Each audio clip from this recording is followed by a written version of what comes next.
Hey everyone, I am here with Jason and Melissa for a Q&A. We have questions from the online community that have been so supportive of your journey. Hey Jess. Thanks for being here. Of course. I'm excited to see what questions we have. Yes, let's get into it. First question, what do you remember of the actual accident as it was happening? I get that question a lot, and I actually haven't spoke about it much with Melissa. So a lot of those questions are probably going to be touching on things that we haven't even spoke about yet. Wow. Because I haven't really spoken about it. So that's a really good question.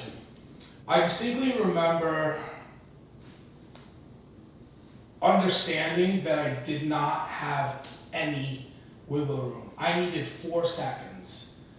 And when I understood that I was going to make impact,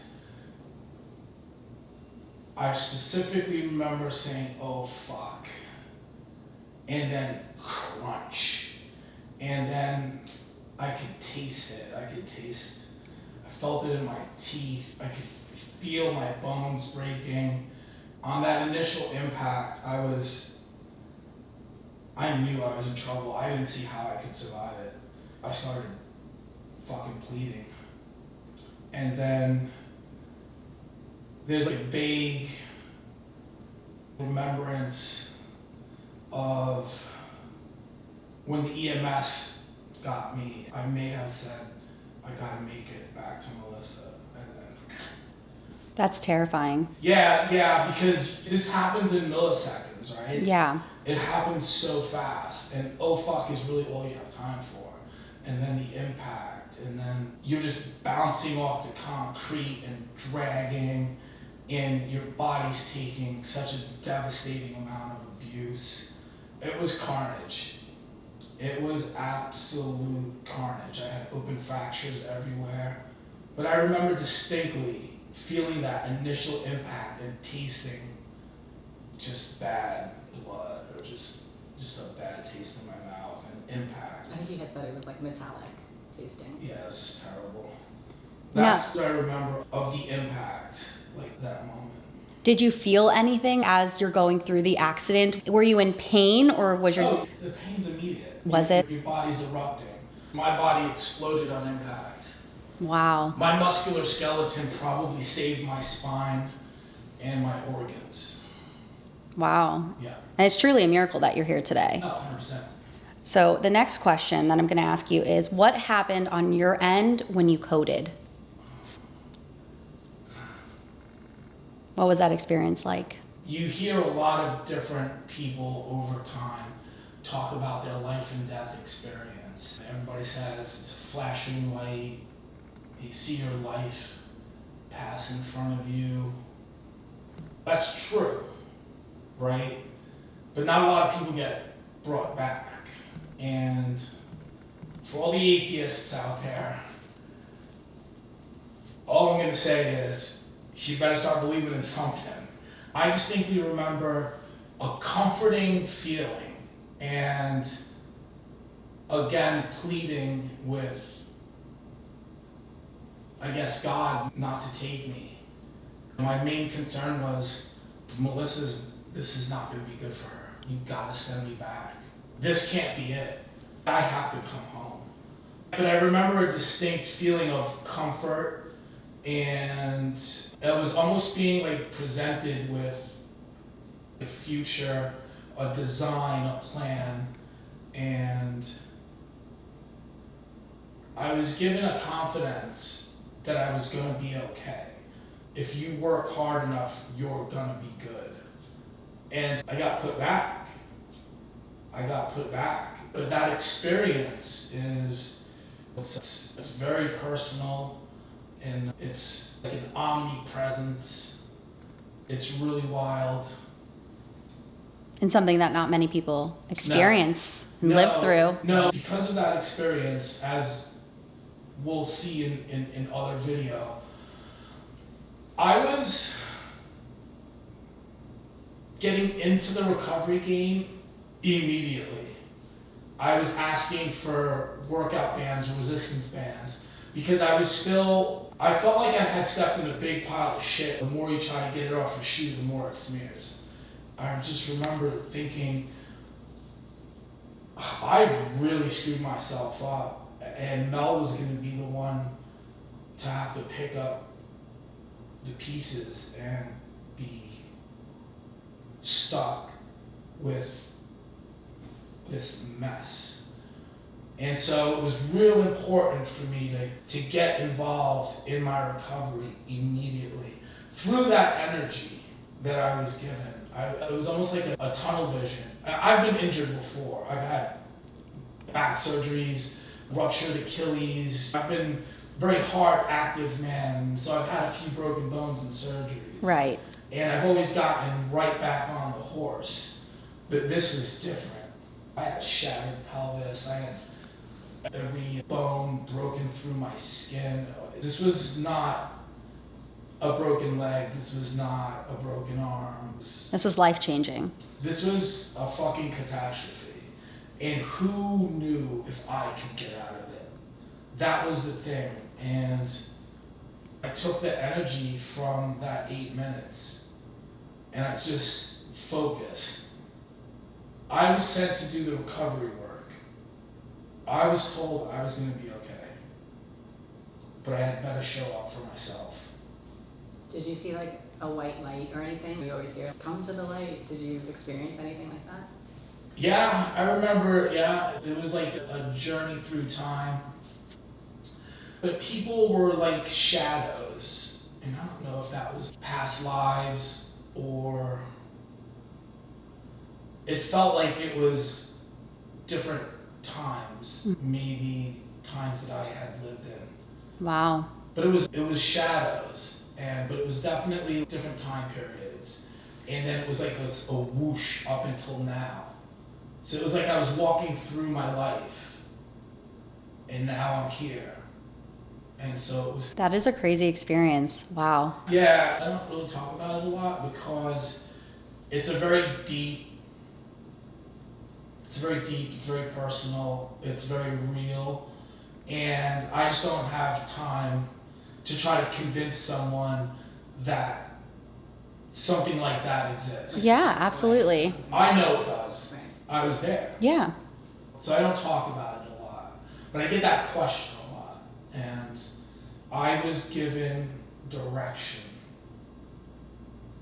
so I just had to follow it. I love it. Do you remember, as an ICU nurse, I coded people all the time, and so I know it's not like violent, but it's very physical. It's very intense and physical. So do you remember, I'm assuming your soul leaves your body, and that's probably what you're experiencing, but do you feel the presence of your body at all? Because there's so many people in the room, and they're physically pounding on your chest. Yeah, that's a great question, and that's a great perspective. And no. You don't remember the bodily sensations at all? Zero. Because when you're doing CPR, basically good CPR ribs. is breaking ribs, because you want the compressions to be deep and hard so that the blood flow gets to the person's brain. Yeah, listen, they broke my ribs. I was where I was, and where I was very peaceful and comforting. I like to hear that. That's good. Yeah. So It is. So I didn't feel some donkey jumping up and down on my chest, breaking my ribs. I don't have any recollection of that. That's good. Like none, zero. I like that image of you just like feeling like you're in a comforting embrace while your body is being brought to life. I was doing something different. Good. I was doing something different. And something that impacted you so profoundly that it took you through I don't the recovery know. process.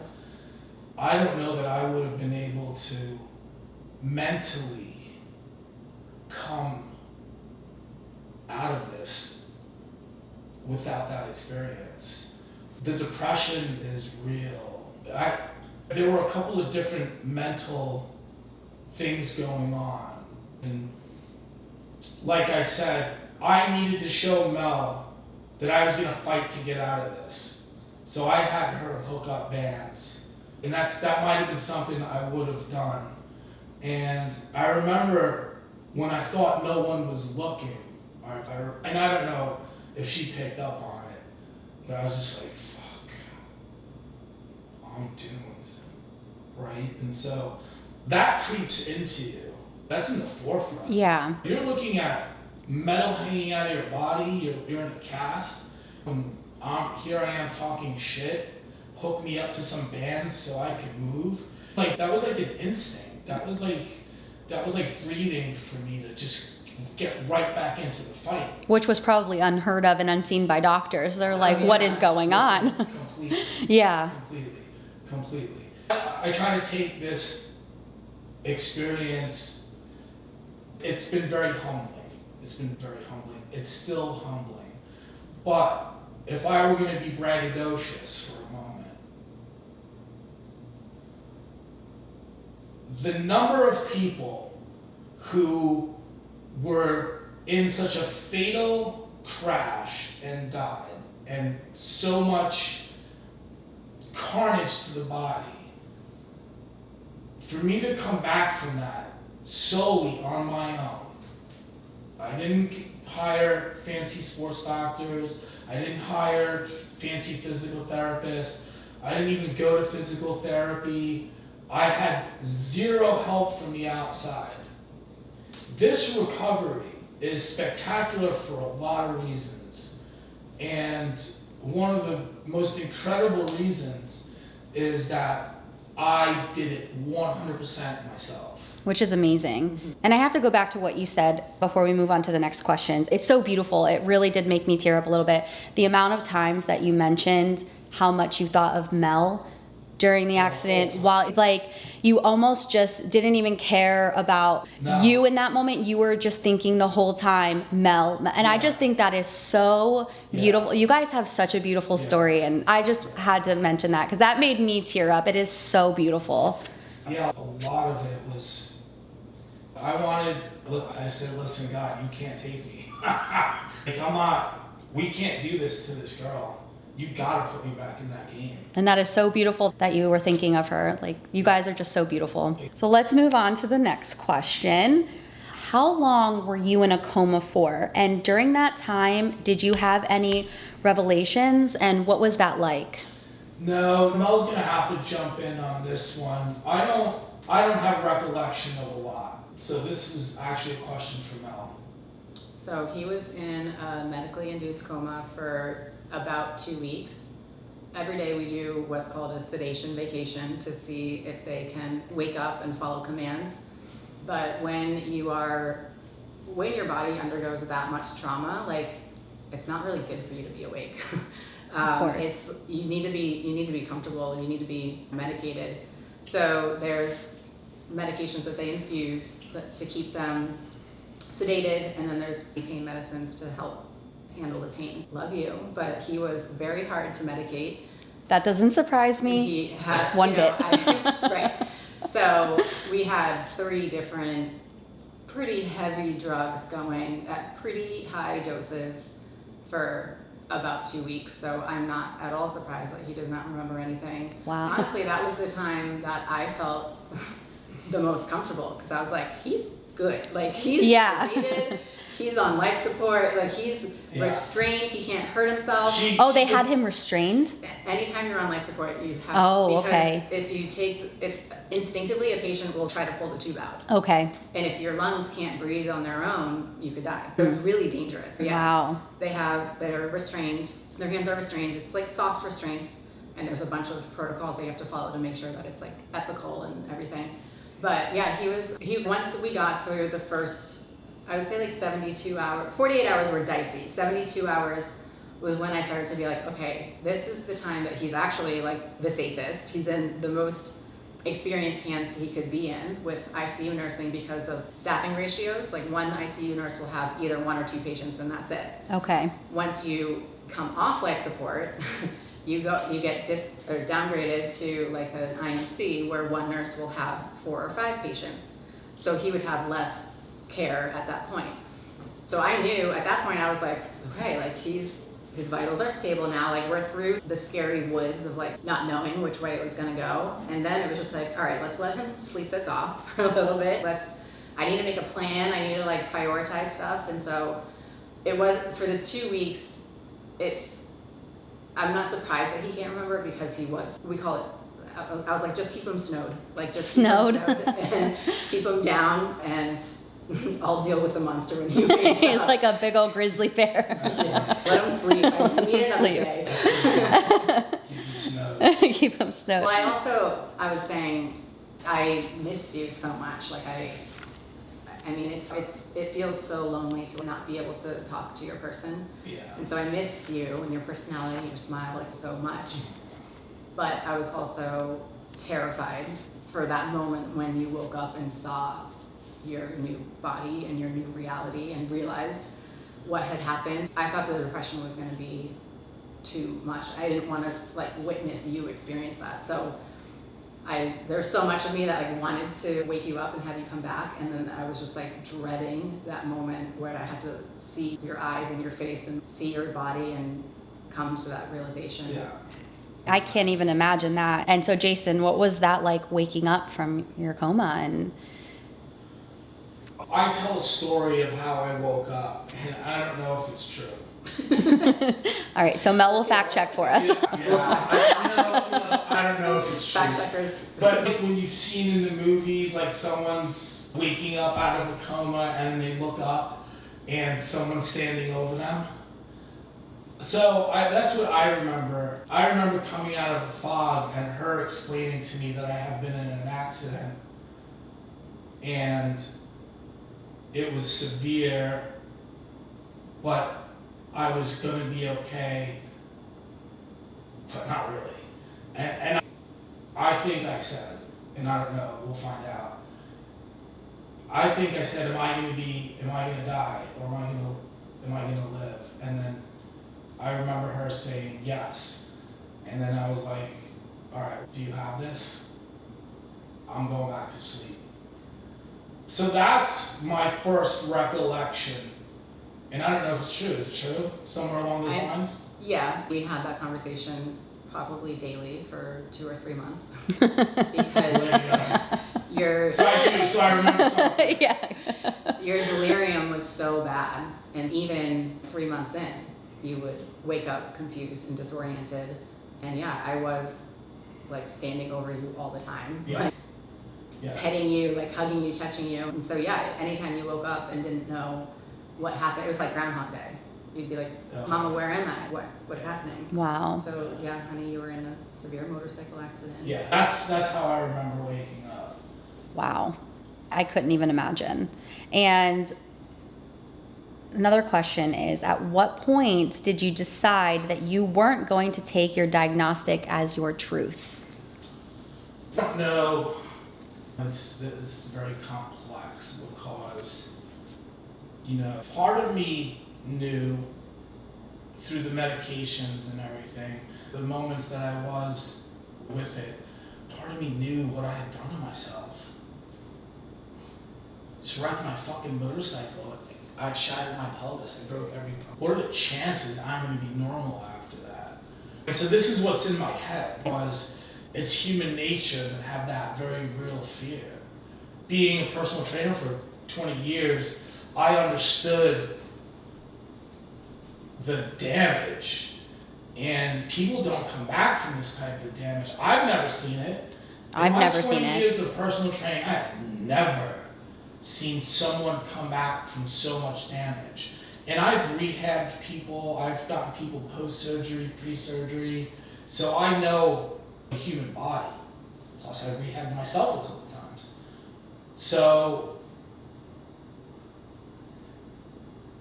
not accepting the diagnostic, the doctors telling me what I couldn't do, for me it was just like,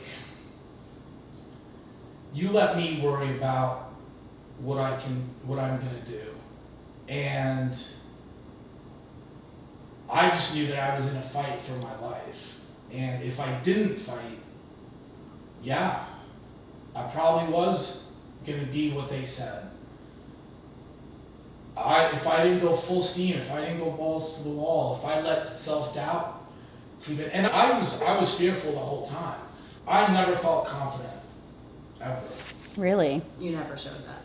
There was never, and she's hearing this for the first time, and because it's not something I talk about. There was not one fucking minute that I felt confident in the rehab, when I got home, when I first started working out in the first gym, I was still, in my mind, terrified. I had no clue. But I didn't show it because I didn't want to worry her. But I just remember just living terrified. Wow. But what he showed on the outside was like literally Like confidence and just like defying like logic even. all odds. I remember when he had an external fixator holding his pelvis in place for 3 months. And so I remember there's just so much broken there. So much damage. I remember Wow. this might have even been before you were walking. We went down to our apartment gym. We were doing like stretching and some mobility stuff there. And we have what's called a Roman chair, where you like support yourself up, you like hold yourself up, and you like do like leg lifts. You raise your knees up and down. And so he's literally in the wheelchair. He's not walking, he's in the wheelchair. He's 120 pounds. I can't even picture that. So skinny. And he's like, you think I can do that? I'm like, What? Like, are you insane? I don't know, maybe don't try. Like, Yeah. I feel like this isn't a good idea. And he's like, I'm doing it. And then sure enough, I have it Oh on my video. gosh. He holds himself up and he brings his skinny little legs up and down, and I'm like, It's so no, like hearing you say like you were scared because you were doing crazy shit. I was like, how? It's crazy looking at him now. Mel showed me the pictures of you in the hospital, and it's really, wow, I'm very like impressed, and it's truly a miracle. I didn't have confidence and belief well into being home. At some point I was like, So that brings us into the next question. What made you go inward and decide your own fate? So you didn't have this confidence, but what made you keep going and not give up and not listen to what the doctors have to say? I grew up in an environment where if you were a pussy, you got eaten alive. And had I not fought back, I would have been eaten alive. I didn't have a choice. Survive or... I didn't have a choice. I was either gonna fight for my life, fight for my existence, fight to get out of the wheelchair.